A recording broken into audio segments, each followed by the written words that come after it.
everyone, welcome back to my channel once again.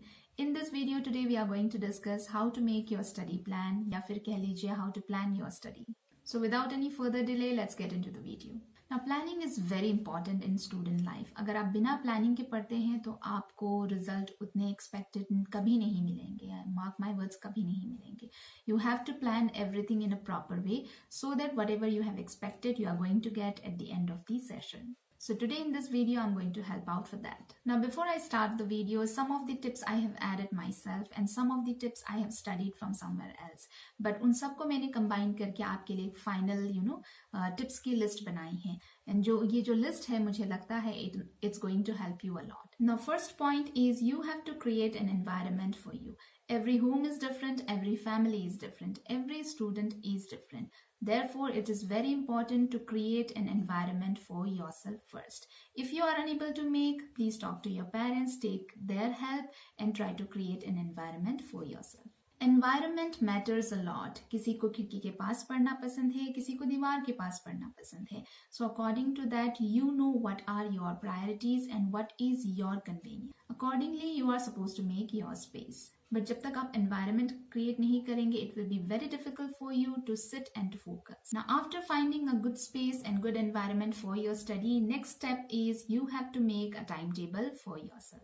Every student does have a different timetable. Some of you are boarders, some of you are day scholars, some of you go to coaching, some of you go for tuitions. So varies, right? So every student's time varies from one another. So after considering all this, you can make your own personal study timetable. Then the third step is you should know your syllabus first and the marking schemes. I'm not telling you here to focus only on those chapters which is having more marks. It's not like that. But you should know which chapter, which unit is providing how many marks. Now next you have to make a list of the subject that needs more efforts. You have noticed one thing, I don't say difficult subject or I don't say tough subject. Please don't call difficult or tough subject.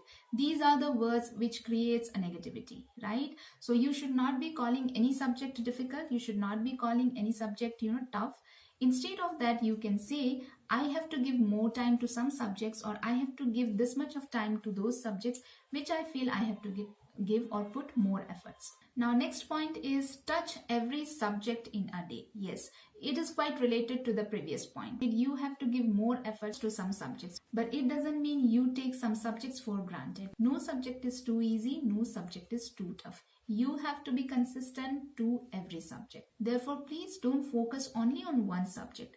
Try to make a timetable which allows you to give time to every subject in a day. Now the next is make your handwritten notes and study them. I'm not asking you not to read from books. Yes, you can read from books. If you feel some lines, some definitions are important, you can use highlighter. Every student do that. I also did that. I still do that if I read some of the books. But what I mean to say here, you have to collect information from every corner and then you have to make your final notes, and those notes have to be made by yourself. Please don't Xerox the notes of others. Now once you are settled with all these things, try to finish up your syllabus first on time with the help of your teachers or with the help of your tuition teachers, whatsoever it is. But try to cover up your syllabus on time so that you can give enough time for your further preparations. Now, once your syllabus is over, please try to do your self-study.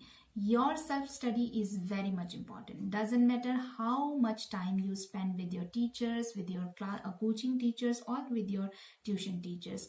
Until and unless you are not giving time to your self-study, means self-analysis, whatever teachers have taught in the day hours in the school or in the college or tuition somewhere, आपको उन चीज़ों को शाम को अपने से अच्छे से पढ़ना है so that you can collect your doubts then and there, and the very next day or in the very next moment you can clear it up with your teachers. Now once the syllabus is over, you have to do a thorough revision, and if needed be, I will not encourage you to recite or to mug up. But yes, some of the definitions and some of the terms are there, some of the theories are there which you are supposed to recite and write as it is so that you can score good marks in the exam. So उन areas को तो आपको definitely याद करना ही पड़ेगा. Try to understand the concept first and try to write the answers in your own word. Understanding is most important. Now, after the self-study, sometimes it is very important to do some group discussion. You can sit in groups, you can discuss the topics, you can, question each other, you can do some interrogations and all. The more you do group discussion, the more knowledge you gain. Now, apart from these tips, I will give you some extra tips as well, which will help you to study more properly. Please remember one thing, your study table should always be clutter free. When you are sitting there, obviously you will be needing some of the things. At that time, it's fine.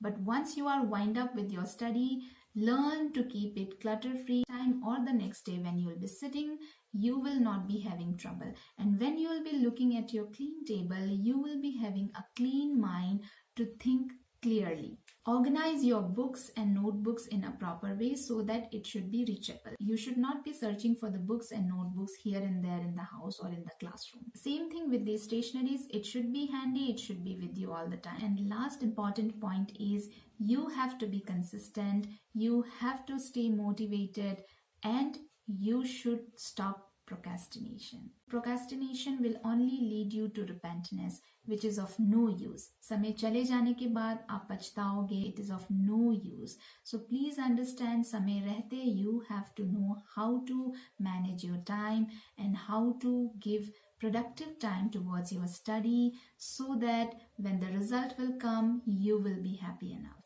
I hope the points are clear to you. Please like the video if you have liked it and share with your friends. And stay connected till I bring my next video.